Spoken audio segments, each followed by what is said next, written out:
tosiaan teemme sittariostos. Okei. Leikki samassa leikissä, mä jaksa sanoa. Joo, eli tosiaan siis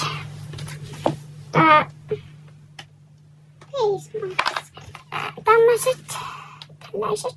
Nämä on tämmöistä joku aloe vera, joku en tiedä. Sitten myös tällaiset.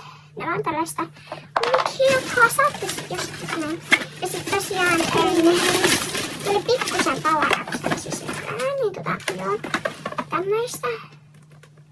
Näitä 2, koska jostain syystä kun me ollaan huolissaan, että meillä on arvonta. Ottakaa koodi. Pandan maitosuklaalevy. Mä otan ne tohon. Sitten 1 kilo irtokarkkeja. Ja täälläkin on, eli meillä on nyt tässä 2 kiloa, koska haluttiin siis niinku paljon.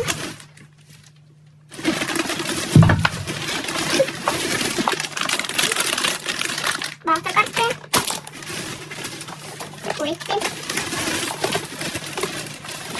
Haluamme testata tätä. Tämä oli pakko. Mä oon nähnyt niin paljon niinku ihmisiä, niin jotka on niinku näitä on niinku. Joo.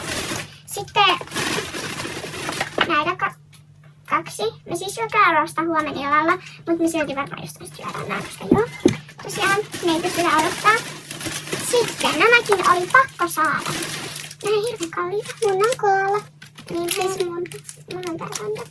Oliks tässä kaikki? Tässä taisi olla jo kaikki. Ja sit vielä tää oli mun joku huolikieltä. Kiitos kun katsoitte. Hei hei!